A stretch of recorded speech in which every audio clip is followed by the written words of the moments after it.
हरे कृष्ण।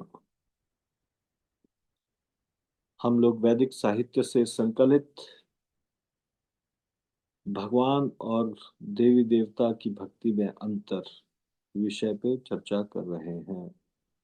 पद्म पुराण भाग 6 उत्तराखंड अध्याय 235 श्लोक संख्या 11। शिव जी और देवी पार्वती का संवाद।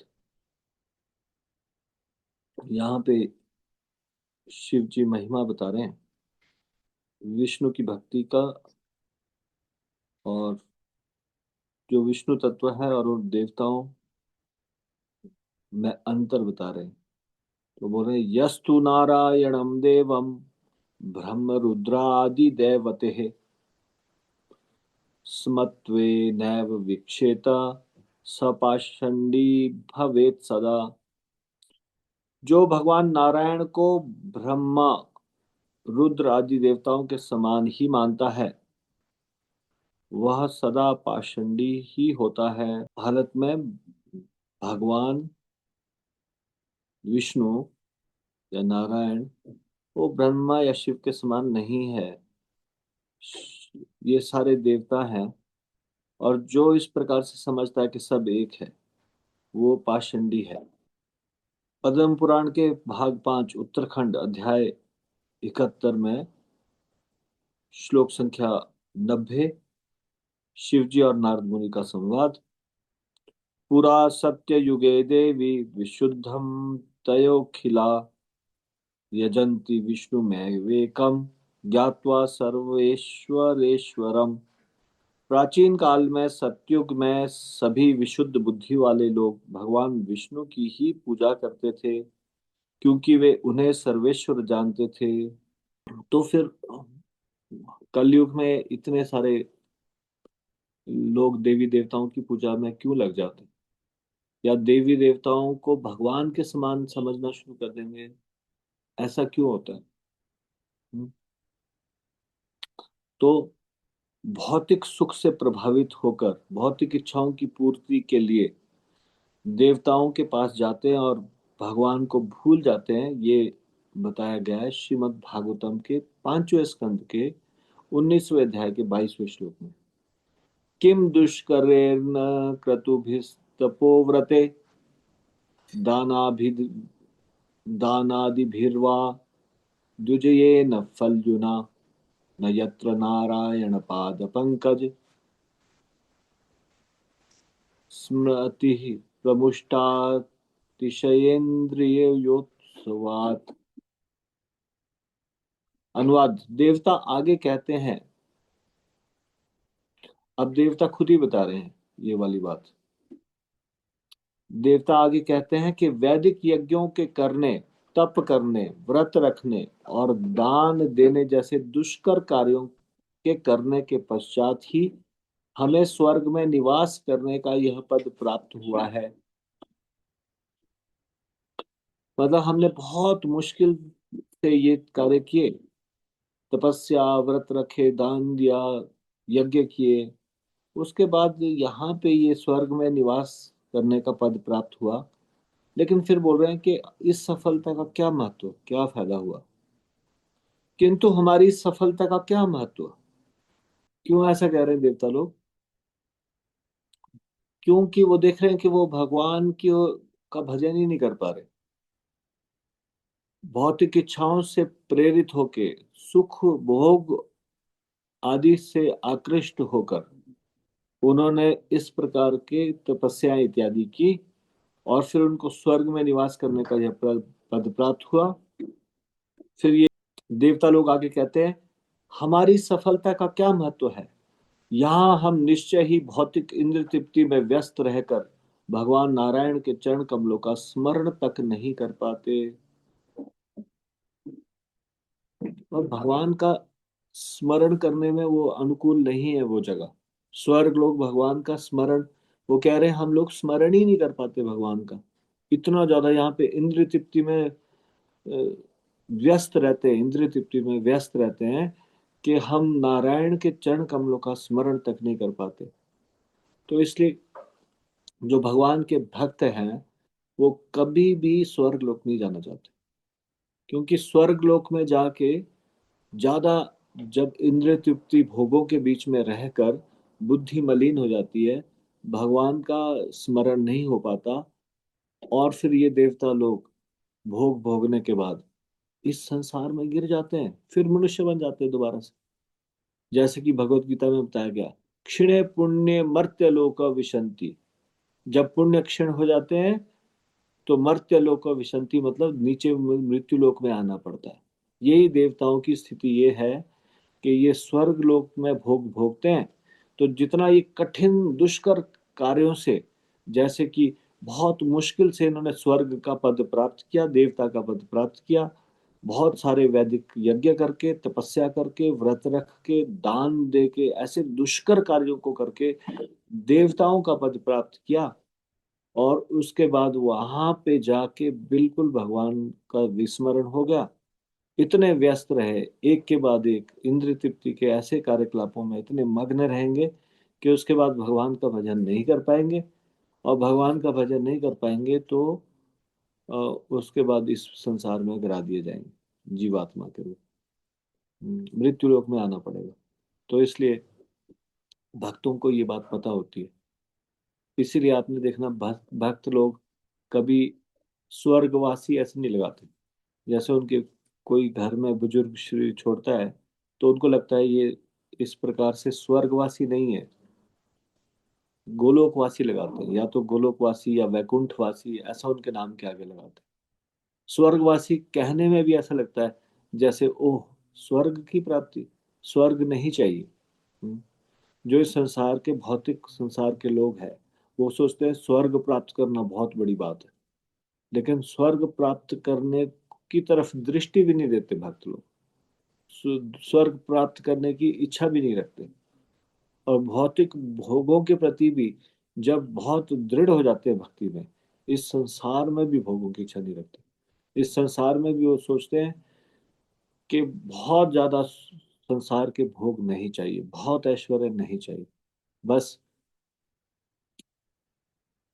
केवल इतना समर्थ हो कि अपने परिवार का पेट पाल सके, और बाकी समय भगवान के भजन में लगा सके। अंधाधुंध धन कमाने के पीछे नहीं भागते, अंधाधुंध धन कमाने की इच्छा भी नहीं रखते, क्योंकि ये इच्छा, इच्छा ही खतरनाक है।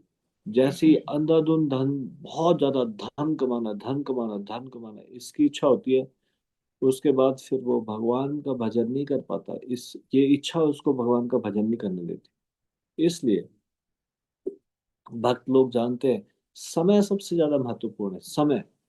क्योंकि किसी भी दिन अचानक से ये समय पूरा हो जाएगा, किसी भी दिन ये समय चला जाएगा।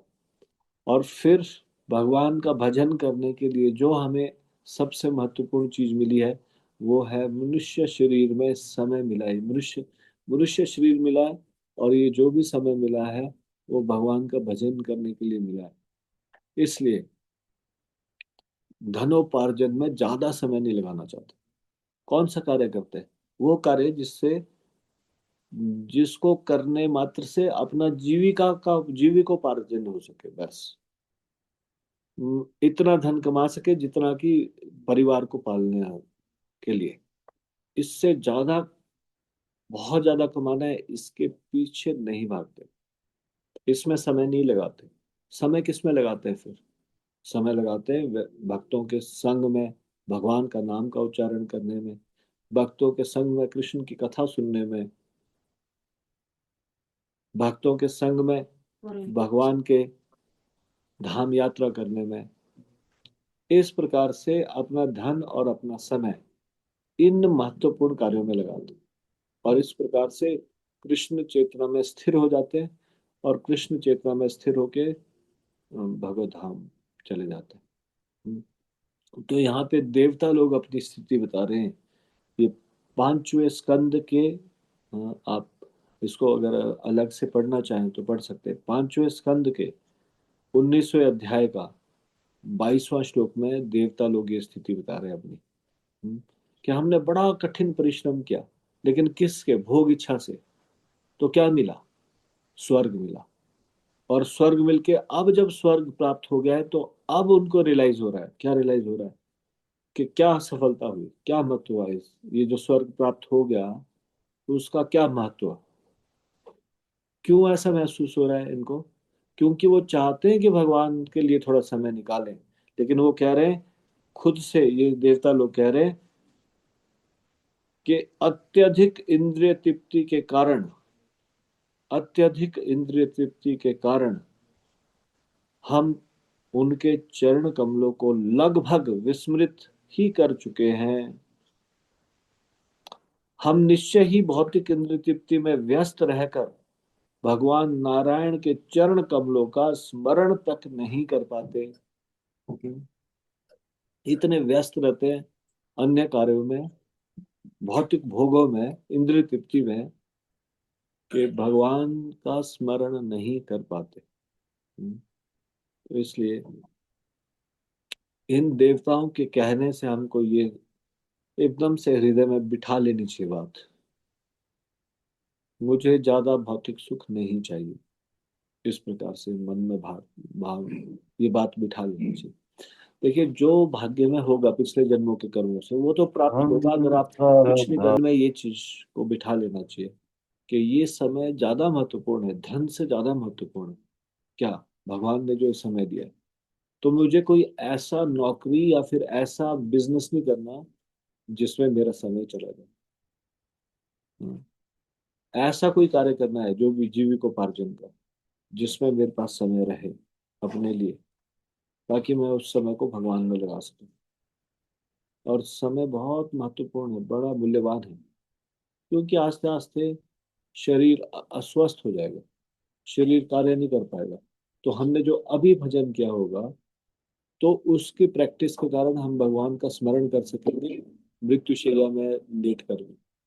लेकिन क्योंकि अभी शरीर चलता है, अभी हमने प्रयास नहीं किया भगवान में मन लगाने का, भगवान को स्मरण करने का, तो फिर जब हम अशक्त हो जाएंगे बुढ़ापे में, कुछ कार्य नहीं कर पाएंगे, पराधीन भी हो सकते हैं, किसी को क्या मालूम। फिर जब ऐसी स्थिति में आएंगे तो भगवान का चिंतन ही नहीं कर पाएंगे, क्योंकि हमने प्रैक्टिस नहीं की। इसलिए प्रैक्टिस करनी है। अभी भी हम सिर्फ सुबह यहाँ पे 2 घंटे भक्तों के साथ या फिर श्रवण करते हुए 2-3 घंटे जो भी हम बिताते हैं, ये तो जस्ट शुरुआत है। इतना पर्याप्त नहीं है। उसके बाद कई बार हम सोचते हैं कि बस अब हो गया हमारा कोटा, सुबह सुबह कर लिया। नहीं, सुबह हमने भगवान का नाम दिया इसलिए ताकि दिन भर हम भगवान का चिंतन कर सके। अब उसके बाद हमारे को अपना टेस्ट समझना चाहिए दिन भर में, कि अब मैं देखता हूँ दिन भर में कि मैं क्या भगवान में समय अपने मन को लगा पा रहा हूँ या नहीं लगा पा रहा हूँ। तो दिन भर भगवान का चिंतन करना है, दिन भर भगवान के विषय में सोचना है, भगवान को स्मरण करना है, भगवान के नाम का उच्चारण करना है। लेकिन अच्छी शुरुआत होगी, सुबह सुबह ब्रह्म मुहूर्त में भगवान का नाम लेंगे, अच्छे से सुबह साधना करेंगे, प्रतिदिन ब्रह्म मुहूर्त में उठेंगे, ब्रह्म मुहूर्त में ही अपनी 16 माला पूरा करेंगे। इस प्रकार से सुबह का समय जिस दिन अच्छे से बिताएंगे, उस दिन ज्यादा सक्षम होंगे कि भगवान का नाम ज्यादा ले पाएंगे, अपने मन को भगवान में लगा पाएंगे। लेकिन फिर भी माया के पास तरह तरह के तरीके हैं कलयुग में, हमको किसी तरह से भगवान से हटाने के। और भगवान माया क्या देखती है कि किसी तरह से इनका समय मैं खा लूं बस। माया इस चीज को किसी तरह से, इसलिए माया हमको बताती रहती है भगवान का भजन कर लेना, लेकिन ये चीज ज्यादा इंपॉर्टेंट है, ये चीज ज्यादा इंपॉर्टेंट है।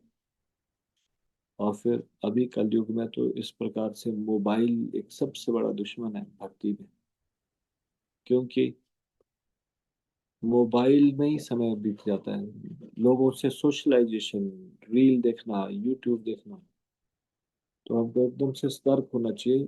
पहली बात तो एक चीज समझ में आ जानी चाहिए, ज्यादा भौतिक भोगों की इच्छा नहीं करनी, ज्यादा धन कमाने की इच्छा नहीं करनी, और समय का विशेष ध्यान रखना है कि ये जो समय है ये धन से भी कहीं ज्यादा मूल्यवान है। और इस समय को मैं किसी तरह से जाने न दूं। हमको एनालाइज करना चाहिए, आज सारा दिन मेरा कैसा बीता, क्या ये ज्यादा कृष्ण मैं हो सकता था या नहीं हो सकता था, ज्यादा भक्ति मैं हो सकता था या नहीं हो सकता था। इस प्रकार से हमको चिंता करनी चाहिए। तो अभी हम यहीं तक चर्चा करेंगे, इससे आगे की चर्चा हम कल करेंगे।